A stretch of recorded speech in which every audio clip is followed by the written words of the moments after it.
The alien fleet hung above Earth like a storm made of steel and light. Thousands of ships filled the void, their dark hulls blocking the stars. The largest of them, a city-sized dreadnought from the Galactic Council, pointed its weapon arrays toward the blue planet below. The Council had come to deliver judgment. Inside the orbiting station known as the Spire of Order, humanity stood trial before the galaxy. In the center of the Council chamber, 5 humans stood in a circle of light. They were dwarfed by the towering alien delegates that surrounded them, creatures of all shapes and colors, their robes flowing, their voices echoing through the great hall like thunder. The chamber walls shimmered with energy as the High Chancellor spoke. Species 9031, designated humanity.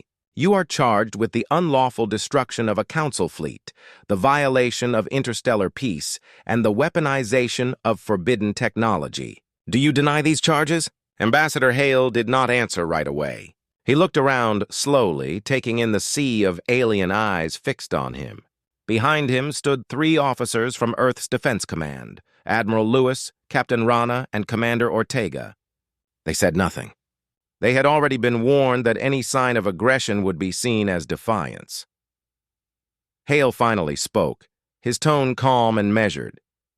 We do not deny defending ourselves. The fleet you mention entered our space without consent. We responded as any sovereign world would. A wave of angry voices erupted from the alien benches. The High Chancellor slammed his staff on the ground, silencing them. You destroyed 32 ships. You used weapons beyond your technological right. Earth is a new member of the galactic community. You were not authorized to wield such power. Admiral Lewis spoke for the first time, his voice firm. You sent a war fleet, not diplomats. We didn't start the fight. The Chancellor turned toward him. You ended it far too well. A soft, uneasy silence filled the chamber. The Council had seen the recordings. Human warships, built in secret and made of alloys the galaxy had never encountered, had torn through a fleet 3 times their size in less than 20 minutes. The footage showed precision, not chaos. Every shot counted, every move predicted. It had shaken the Council deeply. Hale folded his hands behind his back. We offered communication. They jammed our signals and fired first. If that is peace to you, perhaps we understand the word differently. A cold voice spoke from the upper tier. Perhaps your kind simply does not belong among the stars. The speaker was a long-necked being from the Valari Dominion, one of the oldest and most powerful members of the Council. Your species is violent, primitive. You climbed out of your gravity well less than a century ago, and already you spread conflict. Hale looked up at the alien delegate. You misunderstand us, he said quietly. We do not seek conflict. We prepare for it. The Council chamber fell silent again.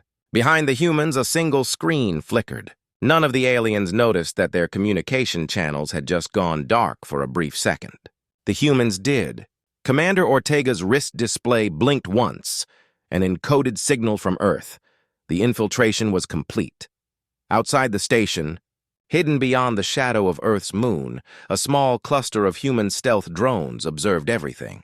Their sensors recorded every frequency, every weapon system, every species' biometric data. The Council believed this trial was about control. Humanity knew it was reconnaissance. The High Chancellor continued, unaware. The Council has deliberated. Earth will submit to supervision. Your military shall be dismantled, and all warships will be surrendered for inspection. You will remain under observation until deemed ready to join civilized space. Hale smiled faintly. Supervision, he repeated, his voice quiet but cutting. You invaded our colony. You erased our satellites. You bombed our outposts. And now you speak of supervision? The Chancellor raised his voice. You have no choice. You are a child species in a galaxy of order. Defiance will bring annihilation. For the first time, Hale stepped forward. The guards around the chamber tensed, weapons ready, but he raised a single hand. Annihilation? He asked softly. We've heard that before. Every world that tried has learned the same truth. We don't scare easily. On Earth's surface below, hidden under the clouds, entire continents moved like sleeping giants.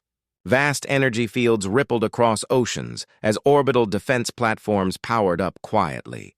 The human network, dormant for months, came online. From orbit, it was invisible. From the inside, it was perfection.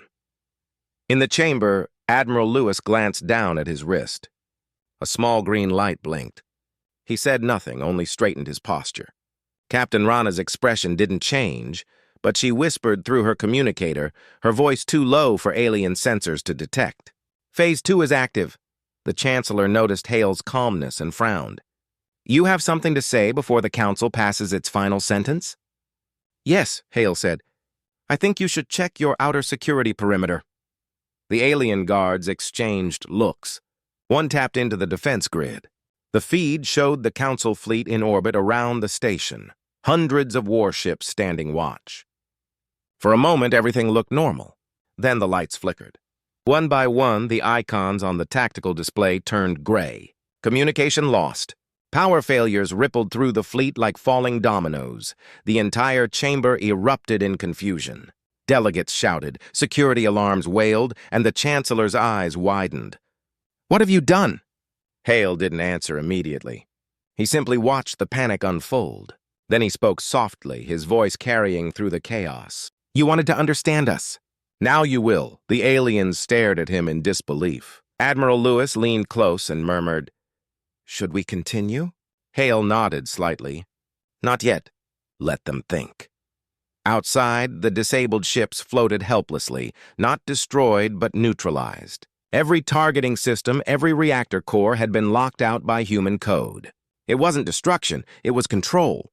Humanity had learned from the first invasion that brute force wasn't enough. This time they had built something different, an invisible hand that could close around any threat without firing a shot. The High Chancellor turned toward Hale, fury in his voice. You dare threaten the Council! Hale met his gaze. We don't threaten, we warn. If you continue to treat Earth as a target, you'll learn what happens when we stop holding back. For a moment, the hall was frozen in silence. Then, one by one, the alien delegates began murmuring in low, uneasy tones. They had thought of humanity as reckless, emotional, short-lived. What they saw now was something else entirely, a species that calculated, adapted, and planned even while standing trial. The Chancellor finally said, This is not over. You cannot stand against the Council forever. Hale gave a small nod. Forever isn't our goal. Survival is. He turned to leave, and his small group of humans followed. As they exited the chamber, the alarms still echoed, and the alien fleet outside continued to drift powerless. Back aboard their shuttle, Captain Rana looked out the viewport at the stars. They'll regroup, she said. Of course, Hale replied. They'll send another fleet. They'll test us again. And that's when they'll learn we've already prepared for that too. Admiral Lewis tapped into the console. The holographic map of the solar system appeared, dotted with blue icons representing the Terran defense grid. Each one pulsed steadily. Phase 2 complete, he said. We've mapped their tech signatures, shield harmonics, and fleet formations. Our AIs are already simulating potential countermeasures. Hale watched the glowing blue sphere of Earth rotate slowly in front of him. Then it begins, he said quietly. They wanted submission. They'll get evolution instead. As the shuttle detached and began its descent toward Earth, the camera panned outward, past the orbiting Council fleet still drifting in silence, past the dark expanse of space where unseen satellites listened and learned. In the distance, the stars seemed to shimmer brighter, reflecting off the oceans of a planet that had just declared itself unbreakable. The galaxy had just witnessed humanity's first act of defiance. None of them realized yet that it was only the beginning. The alien ships appeared over Titan without warning. They came through the outer edges of Saturn's rings, hundreds of them, moving like a silent swarm. Their hulls shimmered with strange energy, their weapons glowing an eerie blue that reflected off the frozen surface below. For a moment, the outpost lights of Titan Station flickered in confusion. Then the attack began. Beams of plasma cut across the sky. The human defense towers opened fire, but their shots passed harmlessly through the attackers. It looked hopeless. The alien fleet was massive, their technology far beyond what Earth was believed to possess. Yet inside the Titan Command Center, no one panicked. Commander Holt stood in front of the main display, his face calm as alarms screamed around him. "Initiate the black net," he said. His officers hesitated for half a second before his tone hardened. "Now!" Across Titan's surface, hundreds of black towers lit up in sequence, creating a pattern that spread like a spiderweb. The alien sensors suddenly went blind. Their ships could no longer lock onto any target. One by one, their weapon systems shut down as their control signals scrambled. "What's happening?" An alien commander barked through his comms as his bridge lights dimmed. "Where are our readings?" No one answered. The human counterstrike had begun. From behind Saturn's shadow, the Terran fleet emerged, sleek, dark ships unlike anything the aliens had seen before. They were smaller, lighter, and moved with impossible precision. Each ship released a series of silent drones that spread out like invisible ghosts. Within seconds, the alien ships began to vanish from the tactical map. On the Titan command deck, a voice called out, "Black net complete. Enemy systems compromised. Fleet AIs are in control." Commander Holt gave a single nod. "Begin retrieval protocol? Let's see what they were hiding." One by one, the alien ships that had fired upon Titan were now being remotely piloted by humans. Their systems had been hijacked, their engines shut down, and their data cores opened to human scanners. In orbit, the alien commander watched in disbelief as his own ships turned their weapons on each other. His dreadnought shuddered as a drone latched onto its hull and transmitted a single message into his command network.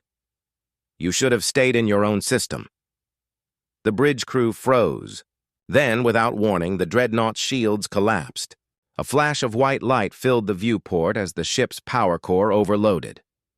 Down on Titan, Holt watched the explosion unfold through the glass. He didn't cheer. He only whispered to his second officer, "That was their warning shot." "They won't be the last." The fleet returned to silence. The sky above Titan was filled with drifting wreckage and captured ships, their lights slowly fading.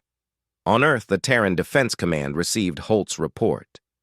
The room was filled with generals, scientists, and diplomats, all watching the same feed. The footage of the alien fleet's defeat spread across every colony and station. Humanity had not just survived another attack, it had learned. Admiral Price, head of the Defense Command, leaned forward. "They were testing us," she said. "They wanted to see if Titan would break."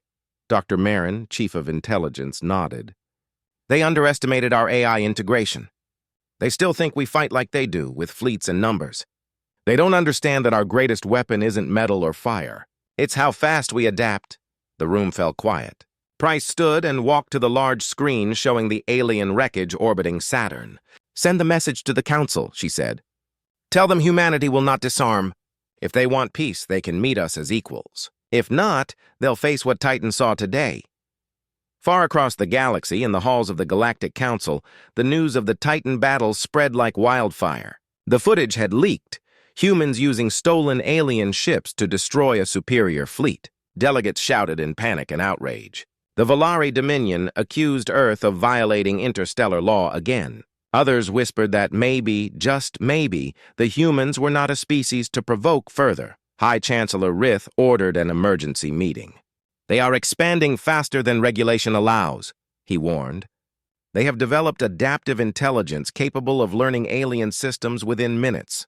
This is a threat to every world in the Council." An elder from the Arcanum worlds replied, "You call them a threat because they learn. I call that evolution." The chamber erupted again in debate. But in secret, the Council's military arm began to prepare something far worse, a blockade. Back on Earth, Commander Holt was summoned to the Terran Command Center beneath the Pacific Ocean. The walls glowed with data streams from every human colony. Holograms of shipyards, orbital platforms, and research outposts filled the room.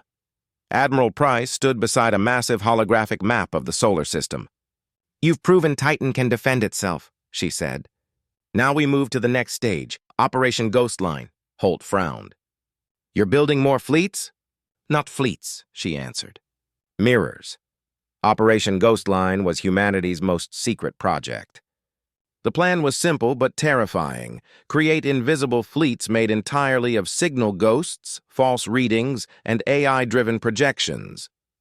They would appear as full armadas to alien sensors, but were nothing more than data phantoms. The moment the enemy fired on them, real human ships would strike from behind, guided by predictive algorithms already mapping every move before it happened. Holt studied the projections silently. "If this works," he said, "they'll never know how many ships we actually have." Price smiled faintly. "That's the point. Let them fear what they can't see." For months, humanity built in silence. Every moon, asteroid, and hidden station became part of the Ghost Line network. The galaxy believed Earth was cornered and weak. But behind every transmission, every diplomatic message, a second signal moved unseen, coordinating the birth of a hidden armada.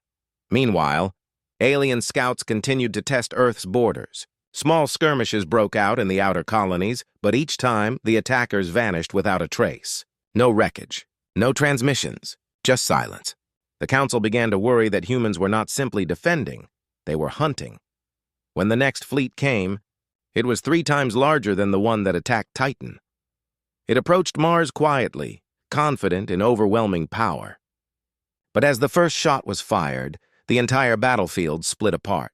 The aliens were firing at ghosts. Every weapon they unleashed passed through empty space as invisible drones redirected their targeting systems. From the far side of Mars, the real Terran fleet emerged, silent, cold, and perfectly synchronized. The alien ships never stood a chance. Commander Holt, aboard the flagship Horizon, watched the battle unfold. "How long until they realize?" he asked. His operations officer replied, "At their current rate of data correction, 3 minutes. Then we have 2.5 to end this," Holt said, and they did. When the last alien ship exploded, Holt sent a single message to the Council. "Stop sending fleets. We don't want war, but if you bring it, you won't win it." The message was short, but it traveled across the stars faster than any weapon. Every broadcast network in the galaxy played it. Every species saw the footage of Earth's tiny ships dismantling an armada 10 times their size. The Council called it impossible. The smaller worlds called it justice. In the quiet that followed, Earth didn't celebrate. They continued to build. The Ghost Line expanded beyond the solar system, linking colonies and outposts into a single unified defense web. Late that night, Commander Holt stood on the Horizon's observation deck, staring at the red glow of Mars. "They'll come again," he said softly. "Bigger, stronger, angrier." Admiral Price's voice came through the comms. "Then we'll be ready again." "Because they still don't understand what makes us dangerous," Holt asked. "And what's that?" She replied, "We don't fight for power. We fight because no one tells humanity where to kneel." The stars shimmered beyond the viewport, silent witnesses to a truth spreading through the galaxy. Humanity had entered the arena of giants, and already the giants were afraid. In distant systems, alien war councils whispered one new phrase, one that echoed across every world. "The humans are learning faster than the universe can stop them." And somewhere deep in Earth's network, a quiet AI voice calculated probabilities of future wars, predicting every possible outcome with cold precision. Its final line on the report read simply, "Probability of Terran dominance within 50 years, 98%. The galaxy did not yet know it, but the age of human fear was over. The age of human strategy had begun. The alien fleet surrounded Earth like a tightening noose. Thousands of ships formed a perfect ring around the planet, each one armed with enough firepower to level continents. The Galactic Council had finally decided that diplomacy was over. They called it a peacekeeping operation, but everyone in the solar system knew the truth. It was an invasion. From orbit, the scene looked hopeless. The blue planet below was trapped, silent beneath the glow of alien war engines. The alien commander, a tall, silver-skinned being named Kareth, watched from the bridge of the Council's flagship. "Transmit the demand," he ordered. A signal pulsed through the void and reached Earth within seconds. The message was clear. "Surrender your weapons, Open your defense grids and submit to Council oversight, or be destroyed. For a long moment, there was no reply. Then, to the surprise of the alien command staff, a single transmission came back. The screen flickered, and the image of a middle-aged human woman appeared. Her expression was calm, almost indifferent. "This is Director Ava Morgan of the Terran Defense Command," she said. "Your message is received. But before we decide, perhaps you should see something." The image shifted. Suddenly, the alien commanders were looking at live footage from their own ships. Every system, every code, every command relay, they were all being shown from an internal view. Somehow Earth had access to the Council fleet systems. Kareth frowned. "Cut the feed," he snapped, but none of his officers moved. "I said cut the bridge lights dimmed." The engines flickered. One by one, their displays went black. On Earth's surface, Director Morgan stood in the subterranean command center beneath the Atlantic, her hands folded behind her back. Around her, hundreds of operators monitored the alien network as it collapsed. "Status?" she asked. "Every ship inside lunar orbit has been accessed," her chief engineer replied. "Their communication grid is rerouting through our network. They don't even realize we've taken over their encryption keys." "Don't disable them yet," Morgan said. "Let them think it's a malfunction. When they panic, they'll start transmitting emergency codes. That's what we want. In orbit, panic was exactly what spread. The alien fleet systems were going haywire. Navigation drifted, shields flickered, weapons powered down without command. Ships collided as their flight control failed.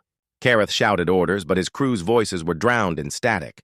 Finally, his communications officer turned pale. "Sir, the signal came from the planet. They're inside our network." Kareth slammed his fist on the console. "They're primitives!" "How?"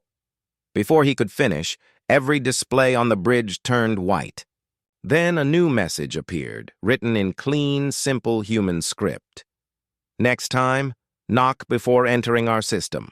Back on Earth, Director Morgan exhaled slowly. "Cut the signal," she said. "Let them stew in the dark for a few hours." The command center filled with restrained smiles. Morgan walked to the observation window, where a massive holographic map of the solar system glowed. "They think they're containing us," she murmured. "They don't understand that the longer they stay, the more we learn." While the galaxy saw Earth as a small and defiant world, the truth was far more dangerous. For years, humans had been secretly building something deep in the Kuiper Belt, a vast hidden fortress known as the Outer Ring. Inside it were factories, shipyards, and AI cores capable of simulating entire wars before a single shot was fired. Every council movement, every formation, every weapon had been studied, replicated, and improved upon. The Galactic Council's blockade gave humanity exactly what it needed: data. Days later, the Council held a crisis meeting aboard their mobile headquarters. Delegates from over 200 species argued over what to do. Some wanted to destroy Earth completely. Others called for restraint. The humans had already embarrassed them once during the Titan conflict. Another failure could shatter the Council's image of power. Kareth appeared on the central display, his voice shaking with fury. "They infected our ships with code we still can't purge. If they can breach our systems, they can breach anything. Humanity is not a primitive race. They are a contagion." The High Speaker of the Council, an ancient being whose crystalline body shimmered with light, spoke calmly. "Then we must cure it. Operation Eclipse will commence immediately. The human world will be isolated from all star lanes. No ship, no signal, no trade. Let them choke on their own isolation." It was a bold decision, but it came too late. 2 months later, the blockade vanished. Not because it was lifted, but because every ship simply disappeared. One moment, hundreds of alien warships were orbiting Earth. The next, only wreckage remained. No one knew how it happened. The official council report said it was a solar anomaly, but the truth, known only to a few humans, was far more chilling. Deep beneath Earth's crust, inside a facility known as Polaris Command, humanity had activated its newest creation, the Veil System. It was not a weapon in the traditional sense. It didn't fire or destroy. It rewrote reality within controlled parameters, bending light, gravity, and electromagnetic fields to make objects vanish or seem to. The aliens thought they were safe. In reality, their ships were drifting helplessly in an artificial void, cut off from all known space. In the command room, Director Morgan watched the final readouts. "Containment complete," her technician reported. "Good," she said. "Begin the recovery phase. Pull every ship in. Strip the data. Leave no trace." As the operation continued, Earth's scientists worked tirelessly to decode every alien system they captured. What once took human researchers decades now took minutes. The Terran AI network had evolved beyond expectation, capable of redesigning alien technology for human use in real time. When the Council finally realized what had happened, it was already too late. Human ships began appearing beyond the solar system, sleek and silent, bearing new hull designs and faster engines. The first contact reports described them as ghosts, appearing and vanishing without warning. In less than a year, humanity expanded to 12 nearby systems. The Council called an emergency summit, but the fear in the room was palpable. The humans had gone from a single-planet species to a galactic presence faster than any civilization in recorded history. The High Speaker demanded a response. "They defy our laws, they corrupt our fleets, they expand without sanction. The Council must unite before the infection spreads." But not everyone agreed. Many smaller worlds, tired of Council control, began sending secret envoys to Earth. They wanted alliances, trade, and technology.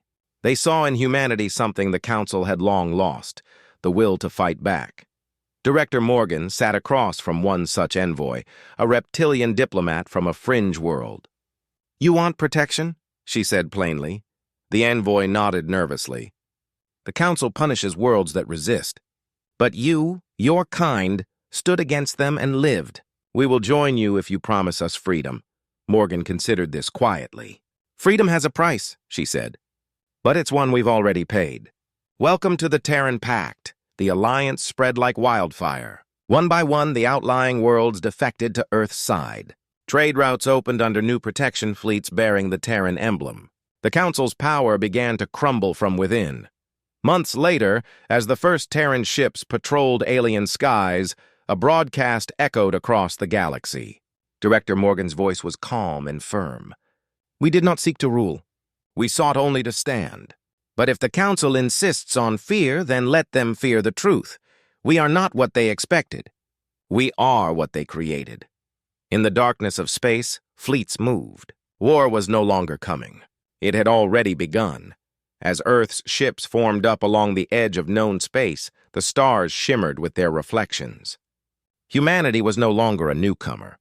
It had become something else entirely, a storm gathering strength in silence, and somewhere in the distance, as the galaxy watched in awe and dread, a single line appeared in the Council's war report. Terran expansion unstoppable. Containment no longer possible. The humans had crossed the line between survival and dominance, and for the first time in galactic history, the Council trembled. The void of space above the planet. Arelon burned with streaks of red fire as human warships cut through the dark like blades through silk. The Arelon defense fleet had been confident, too confident. 200 alien cruisers held position in perfect formation, their curved hulls glowing with shimmering blue shields. Below them, their planetary capital trembled with fear as the first volley from Earth's fleet landed. The air itself seemed to scream.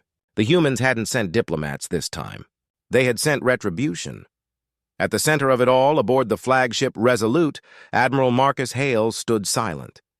The light from the planet below reflected on his face, outlining a man who had seen too many wars and had learned one truth above all. Mercy in the stars was often mistaken for weakness. His voice broke through the bridge's tension. "Target their command ship. One strike. No warnings." The officers didn't hesitate. Dozens of kinetic rods, projectiles made of dense tungsten and accelerated from orbit, fell toward the alien flagship. The shields shimmered, cracked, and then shattered like glass under pressure. The impact lit the sky. 1 billion watched across the galaxy as the proud Arelon command vessel vanished in an expanding cloud of plasma. Silence followed. Then the communications console pinged, a hail from the Galactic Council. The council chambers had been watching the entire battle in real time. The Arelons were one of their oldest member species. Destroying their fleet without sanction was, by all laws of the galaxy, a declaration of defiance. Hale turned to the comm officer. "Patch it through." The hologram of the council chamber materialized before him.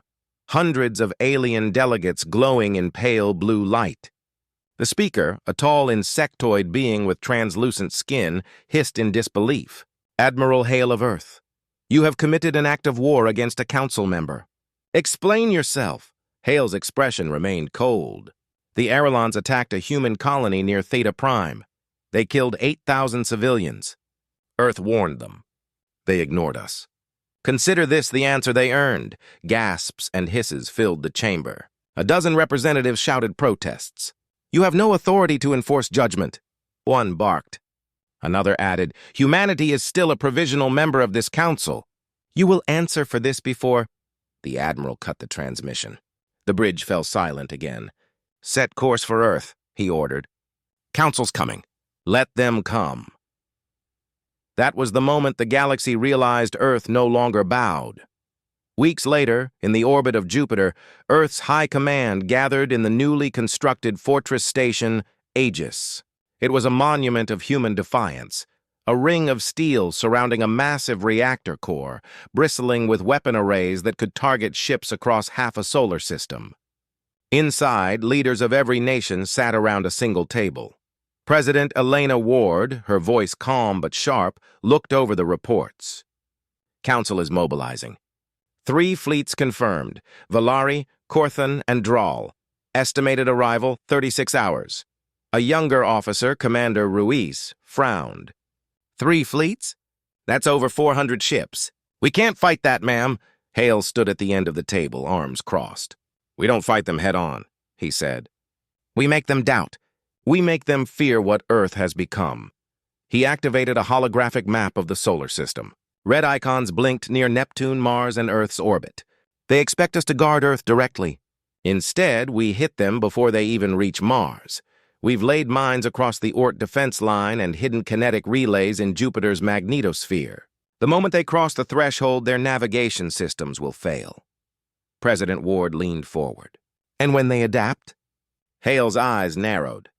"Then we remind them why humanity is feared. We unleash the Swarm. The Swarm was humanity's newest weapon, autonomous drones powered by quantum-linked control systems capable of reacting faster than any organic mind. They didn't need sleep. They didn't need mercy." 36 hours later, the Council's fleets arrived at the edge of Sol. The alien commanders expected resistance. What they didn't expect was silence. Their long-range sensors showed nothing. No heat signatures, no ships, only the vast emptiness of the solar system. "Where is their fleet?" one Drawl captain snarled. "Are they hiding?" Moments later, the stars around them flickered. Tiny glints of light moved, hundreds, then thousands. The Swarm had awakened. The first wave of drones tore through the Valari vanguard. Each drone was no larger than a fighter, but their coordination was terrifying. They moved in perfect unison, weaving through plasma fire and returning bursts of invisible railgun rounds that pierced through shields like paper. Within minutes, the leading Valari cruiser detonated. Then another. The Council fleet tried to retreat, but the Swarm was already behind them, cutting off their escape. From Aegis, Admiral Hale watched through tactical feeds. "Activate Signal Phase 2. Across the battlefield, the Swarm suddenly halted. The alien commanders hesitated, confused. Then, from the darkness beyond Pluto, something massive moved. The Titan Lance, Earth's supercarrier, emerged from stealth. It carried enough firepower to glass a moon. A single message was transmitted on open channels, broadcast to every Council ship. "Earth does not seek war. But we will not kneel." The humans fired once. The shockwave of the rail cannon's projectile tore through space, vaporizing the lead Council flagship. The blast was seen from Neptune's orbit. The remaining fleets scattered, retreating in disarray. For the first time in centuries, a Council operation had failed, and at the hands of a species they once called primitive. Back on Aegis, The command deck erupted in muted cheers, but Hale didn't smile. He stared at the fading tactical screen.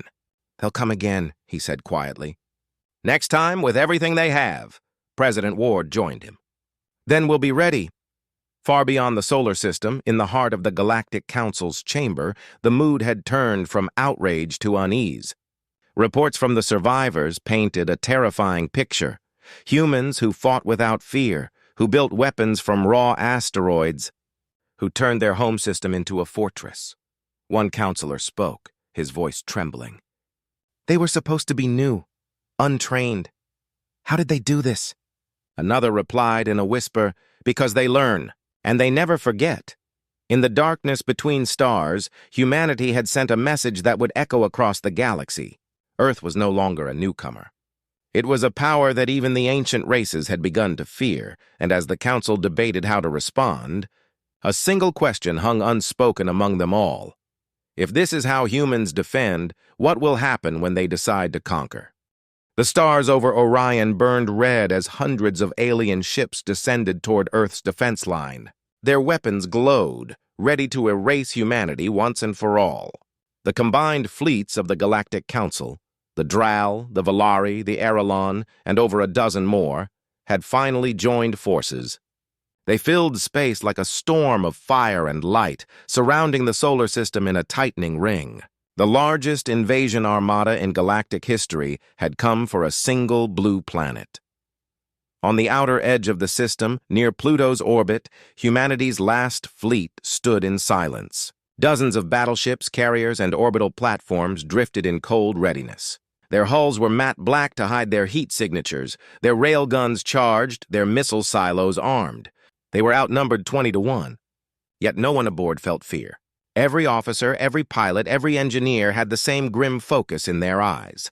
Aboard the command ship, Vigilant Dawn, Admiral Elias Cross stood on the bridge, staring at the holographic projection of the incoming armada. The aliens had begun their advance. His officers waited for his word, but he didn't speak. He simply raised his gaze to the wide viewport ahead, where the alien lights grew brighter, spreading across the dark like an oncoming sunrise. "Are the satellites in position?" he asked calmly. "Yes, sir. All 4,000 ready to deploy," replied Commander Reeves. "Then it's time," Cross said. "Let them see why Earth is feared." Across the void, small flashes of light appeared around the alien fleet. At first, they seemed harmless, tiny metallic fragments dispersing into the darkness. But then the fragments began to glow. The humans had deployed the AstraNet, a network of self-replicating defense satellites linked by quantum signals. The aliens realized too late that the net had already surrounded them. Before they could react, thousands of thin laser lines connected between the satellites, forming an invisible web that sliced through the void like a cage of light. The alien admirals barked orders. "Break formation. Pull back!" But the order came too late. The web contracted. Energy surged along its lines, focusing into sharp bursts that cut through ship hulls and shields alike. Entire squadrons vanished in seconds. The few that escaped the trap fired blindly, sending plasma bolts into the black. Yet the human fleet did not respond immediately. They waited. They watched. Then, from the dark, the Vigilant Dawn moved forward. Its hull shimmered as new weapon bays opened along its flanks. Cross gave the order. "Phase the cannons. Fire on my mark." Every ship in the human fleet synchronized with the Vigilant Dawn. Across the system, deep beneath the surface of the moon, buried reactors hummed to life. Earth's hidden arsenal had awakened. "Mark," the solar system roared. Beams of white light erupted from the human ships, converging into focused lances that tore through the enemy lines. Entire carriers split apart in blinding explosions. Alien commanders tried to regroup, but their communications were jammed. Earth had flooded the local space with electromagnetic interference so strong that their ship's sensors failed. Human strategy was not just firepower, it was deception, misdirection, and timing. The alien fleet had walked into a trap centuries in the making. The battle lasted only minutes, but to those watching from Earth, it looked endless. Bright trails of energy painted the sky, and every strike from the humans seemed precise, deliberate. For the first time in galactic history, the Council's grand fleet, the combined pride of 12 civilizations, was breaking apart. As the smoke of plasma clouds faded, the vigilant Dawn advanced through the wreckage. "Status?" Cross asked. "Enemy losses." 90%, Reeves said softly. "The rest are retreating." Cross nodded. "Do not pursue. Let them carry the message." He turned toward the viewport where Earth glowed faintly in the distance, its blue light calm amid the chaos. "We are not conquerors," he said quietly, but they needed to remember that even peace has limits. While humanity celebrated the impossible victory, the Galactic Council fell into panic.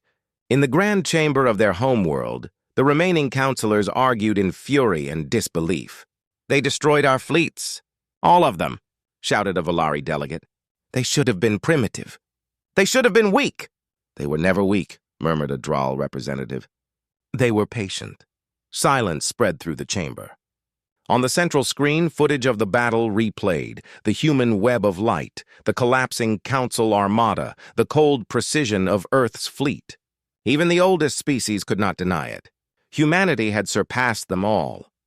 As the Council debated what to do next, an unexpected signal interrupted the meeting.